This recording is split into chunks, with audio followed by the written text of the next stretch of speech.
Interesting city, isn't it? So, this brings me to the story that I would like to tell you about. A city's threat, life threat. And this is not some other person's life. It's my life, your life, if you are a Lagos resident. So the index for most and least stressful cities index, the 2021 index for most and least stressful cities, it just came out. It's been released. And among 100 global cities that were surveyed, there were certain indicators. Please go to the previous slide. Certain indicators were measured, among them the safety and security, unemployment, population density, socio-political stability, and all of that. Our city was one of the cities that was analyzed. Topping that list, or let's say second to that list, only to Mumbai, as the most stressful city in the world, is our city. Okay, that's it. Lagos is the second most stressful city in the world. I've worked in Lagos, I've worked in Abuja, and in 2014, my job brought me to Lagos. And like many of you who relocated to Lagos for business or better opportunities, we know the risks and the threats in Lagos. But there is one threat that I believe is underreported. Lagos is an interesting city. It's a city of contrasts, in the sense that I've met a lot of people in this city. They dress very, very nicely. They drive nice cars. You know, they show up at every Owambe, you know, full of life. But beneath all of that, you would find people that are trapped, marginalized, living in squatter settlements and slums. Yes, 65% of the residents in Lagos do not live in a proper accommodation. But I was lucky. When I came to Lagos, I wanted to live in Surulere. Don't judge me. I like Surulere. I found a nice house, and I paid 2 years rent. Owing to forces of demand and supply, I couldn't find a house for 1 year, so I paid 2 years rent. I was excited with my children. This was a nice, quiet street. And on the day that I would move into my house, I was accustomed at the gate. And I greeted the woman. Eka haro mama, feeling very Lagosian. And the seemingly sweet, old, nice landlady I had met previously during the negotiations denied me access to my house. She said I wasn't coming in. I called the lawyer, and she told the lawyer that she didn't want Omoibo in her house. So I wanted my money back, and after every effort to recover my money had failed, this is 2 years rent, some millions, we decided to move into the house, and we prayed. We moved in cautiously. Okay. Mama, as we called the old landlady, she identified proudly as Omo Olopa of Isaleku. And she would lament. A lot of the time she would lament and say how strangers had invaded their hometown, taking their markets, taking over their houses, their businesses. She would lament all the time. And she would say to me, Omoibo, you are not wanted here. Go back to your state. I tried to tell Mama that, first, I am Omo Niger Delta. I am Omo Rivers. It didn't work. So I accepted the title. One day, openly, neighbors and everybody, she said, I wasn't going to wake up the next morning. She said, you'll be dead by tomorrow morning. And everyone was scared. They said, everybody knows this Mama is a witch. So, when I left for work the next morning, I found raw eggs peeled at my doorstep in my heels. I tiptoed over them and went to work. That was one attempt. There were several other similar attempts because Mama was bent on getting rid of this Omoibo. It took an assault incident where she decided to make it happen. If diabolic wasn't working, this was going to work. After that assault incident, I knew I had to do something. I called the police at Body Thomas Police Station, and the case was charged to court. It was a case of assault and threat to life. It was difficult to charge it to court because they told me she is a Yoruba woman and she's a mama, she's an alaja. They gave me all the reasons. I pushed. It was charged to court, and I got a restraining order for the rest of my stay. It was a horrible experience, I tell you. People still ask me, how did you stay there for 2 years? All the agents in Surulere know that woman. I survived it. But how many people survive it? How many? I can imagine that it's worse for the urban poor, the people who can't pay the amount of rent that I can pay, people who live in squatter settlements. They experience these hostilities from time to time. A national crime survey in 2012, a national crime survey showed that 67% of Lagosians fear that they might be victims of crimes of this nature. And guess what?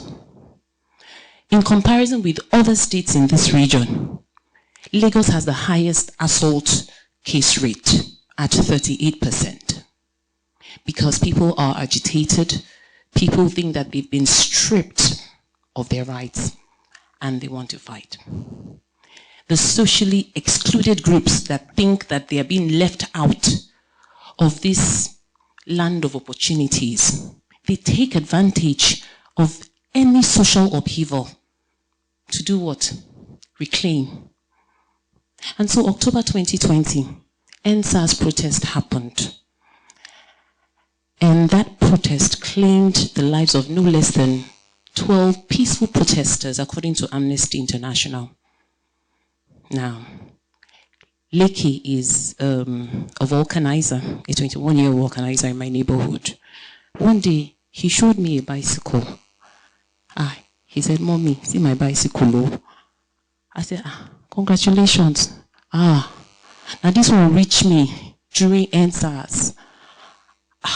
What happened? He participated in the protest and he looted. His friends told him that outsiders had come, taken away their businesses, their land, their shops. You see all this land, it belongs to outsiders. This is the reason why we're suffering the hardship and all of that. It's time for us to go and reclaim our commonwealth. So he looted bicycle. Now this is someone, Leke is originally from Ondo State. But now he claims that his great-grandmother was an indigenous of Isaleko. And, you know, it's interesting. Because we recognize that people are marginalized. We recognize people that are downtrodden, unemployed people, you know, the young people roaming the streets. But it's very easy for us to forget about a group of people, indigenous people. Indigenous people complain about their traditional lands, their rights being taken away in cities. As holders of unique languages, identities, and traditions, these indigenous people find that their ancestral land is fundamentally important to their existence, to their survival as peoples. Like many segments of society, indigenous people lack political participation. They lack access to social amenities. They experience poverty, and they also experience discrimination. But many times we don't realize it. Every cosmopolitan city in the world has indigenous people. Lagos is not an exception. Lagos is like a melting point of different tribes, different cultures, you know. And possibly there are lots of ethnicities around the world that are represented in Lagos. But the indigenous people, they want to be recognized. This is our traditional land. They want their identities to be recognized. Now, when I hear people say, Lagos is a no man's land, I think, and I wonder whether we understand the threat. Lagos is a no man's land means that you are disregarding the Aworis, the Eguns, the Egbas, the Brazilian returnees and the original settlers on this land. Lagos is a no man's land. Means that they do not exist. It is a social identity threat. Now, we have social identity threats that happen in different ramifications. We know that the poor, the marginalized, the rural, urban poor, they are socially excluded in society. But it's not very common to find that indigenous people rise up this way. Social identity threat is defined by Steele, Spencer, and Aronson 2012. It's a threat, it's a concern that a group of people actually have in a situation where the positive image of their group is threatened by a negative stereotype. And then they feel devalued, they feel stigmatized, and then they begin to feel that we have to do something about it. Lagos is a no man's threat. Lagos is a no man's land is actually a social identity threat. It creates monsters. It creates monsters like Mama, monsters like Leke, who believe that they have to act in defensive response of their land to reclaim what belongs to them. You don't recognize us, you have to recognize us. We are here. So when we say Lagos is a no man's land, they are poised to speak. Our voices must be heard. You cannot oppress us. You cannot take our lands away, take our positions away, take our jobs away, and say that we do not exist. The United Nations advises that the best way to manage indigenous people is to identify them, not define them. When we say Lagos is a no man's land, and similar phrases like that, we have defined them. We have defined them. And the next social upheaval that comes, we become the targets. And they don't care. You're driving an SUV, you are the reason. You come from the north, you are the reason. You even come from the west. But the fact that you are living well, you are the threat. So as diverse as this land is, we need to pay attention to that threat. Like the low class and those living in the slums and other socially excluded groups, indigenous people feel excluded too. But they exist.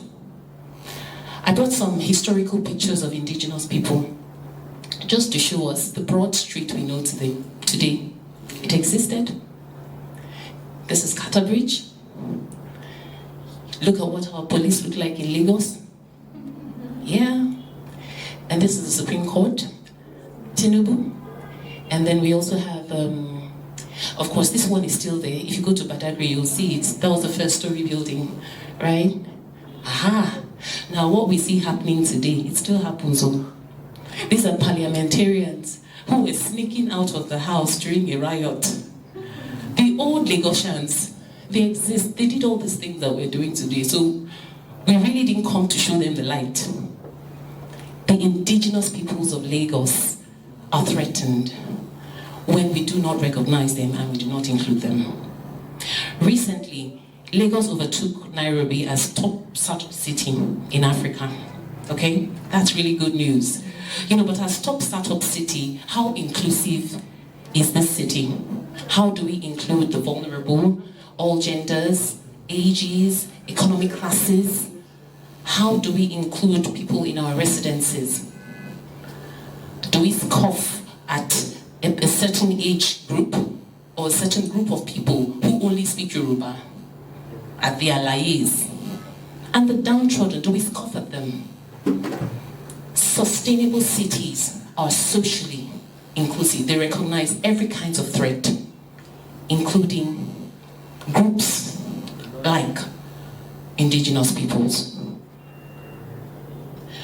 So I'm here today to remind us that the next time we hear statements, seemingly harmless statements, like Lagos is a no man's land, stop. Educate them. Social identity threat could have cost me my life, could have cost my children their lives. It can cost us our lives. If we must protect the diversity of this state and of this beautiful city, yes it is still a beautiful city, then we must take social identity threat seriously. We must include all groups so that this city's threat does not become our life threat. Thank you.